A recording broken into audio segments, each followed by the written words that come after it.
السلام عليكم.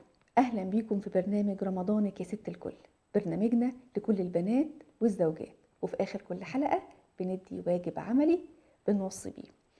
وصلنا للعشرة الأواخر من شهر رمضان الكريم، أهم وأغلى أيام في الشهر الكريم، بس للأسف الشديد ستات وبنات كتير بيضيعوهم على الفاضي. بيضيعوهم طب في إيه؟ بيضيعوهم ما بين تنظيفة العيد اللي بيهدوا نفسهم فيها، ما بيقدروش يقوموا، ظهرهم ورجليهم يقولك يا ظهري يا ركبي يا كلي أنا مش قادرة. أو بيضيعوهم في الكحك والبسكوت والقعدة في الفرن لحد السحور علشان تسوي الكحك والبسكوت، أو لف على المحلات علشان هدوم العيد، ويعدي الوقت وإحنا مش حاسين بيه.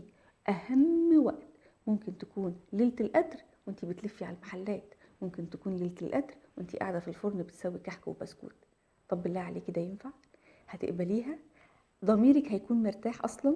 طيب، السيدة عائشة رضي الله عنها وأرضاها قالت: كان النبي صلى الله عليه وسلم إذا دخل العشر الأواخر من رمضان شد مئزره وأحيا ليله وأيقظ أهله. خلاص، 10 الأواخر دول طوارئ، طوارئ في البيت، ما ينفعش ان احنا نعمل فيهم اي حاجة غير الطاعة والعبادة والقرب من رب العالمين.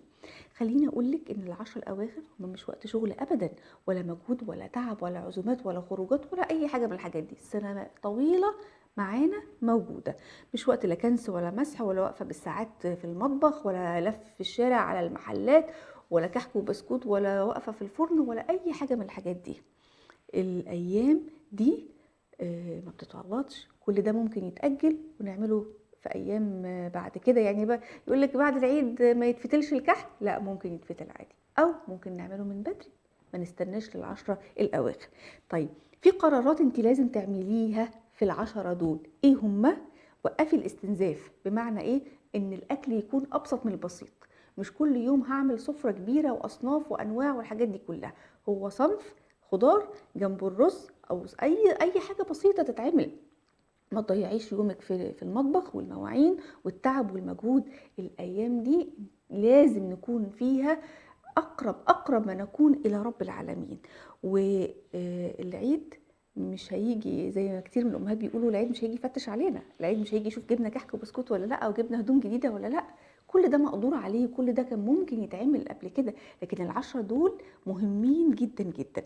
تاني قرار: العزومات والمشاوير يا ريت تقف تماما الا للضروره القصوى. كان المفروض ان احنا نخلص كل ده قبل ما تدخل علينا ال10 الأواخر من رمضان.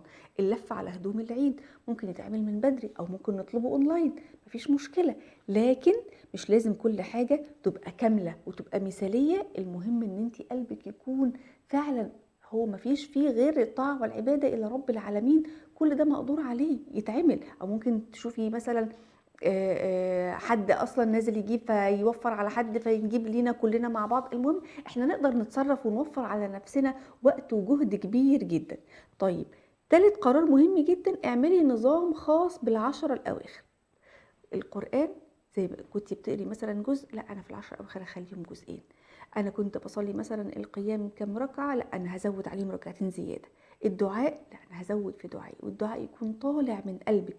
مش مطلوب ان الدعاء يكون كتير قوي، او الدعاء يكون بطريقه معينه. اصلا ما بعرفش ادعي زي ما الناس اللي بتقعد تدعي كده باسلوب منمق، لا.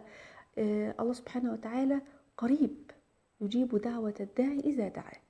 فمش محتاج ان انتي تقعدي تنمقي في الكلام. يا رب انت عالم باللي في قلبي. خليكي دايما صادقه في دعائك مع الله، ويطلع من قلبك وباذن الله هيستجاب. كل ليلة انت لازم تعتبريها انها ليلة القدر. ما تجيش على الليالي الفردية تكوني فيها مستعدة والليالي الزوجية لا.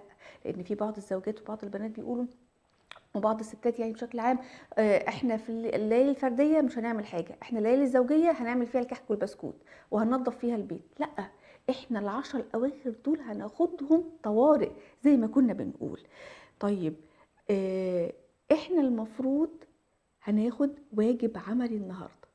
طب الواجب العملي في ال10 الأواخر دول ايه؟